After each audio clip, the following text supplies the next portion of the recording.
dia, gente. É um videozinho aqui de novo no quintal, mostrar aqui um bocado das plantas da mulher, ó. As minhas também, os pés de fruta também, as plantas é dela. Planta linda.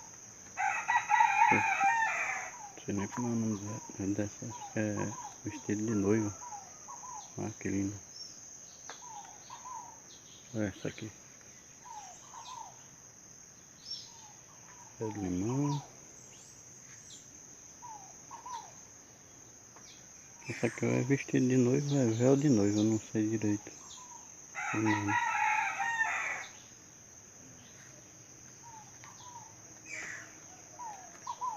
Tem planta para todo gosto, né?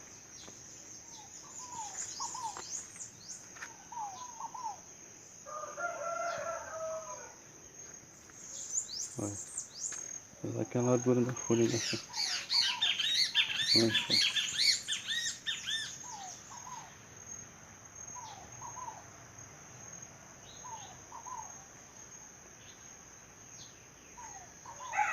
Pézinho de pitanga.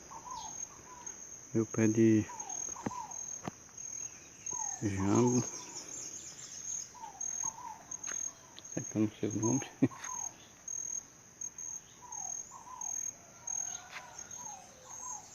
Muito lindo essas flores. Pezinho de rosa. Meu pezão de imbu. Esperando ele botar pra ver. Faz muito tempo que isso daqui nunca botou.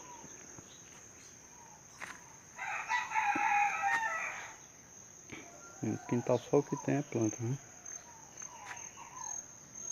Todo lado que você roda tem uma diferente. Ó. Olha essa aqui como tá linda.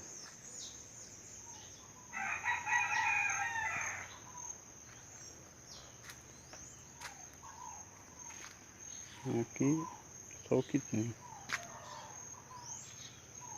Pé de trepadeira aqui. Não tá bonito.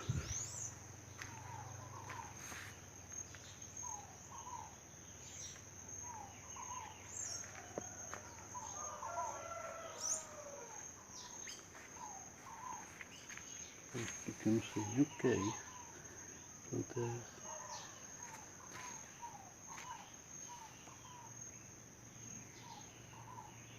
Tem pra todo gosto.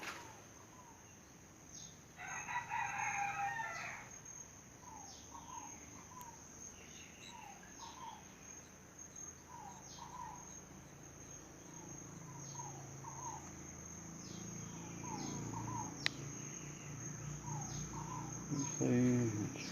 Olha essa flor como é bonita. Que linda essa flor. Valeu, galera. Fazia muito tempo que eu não tinha gravado vídeo, tô gravando isso aqui.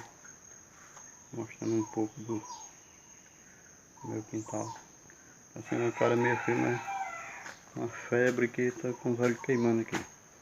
Valeu, se inscreve aí, continua me ajudando aí que vai dar certo. Valeu.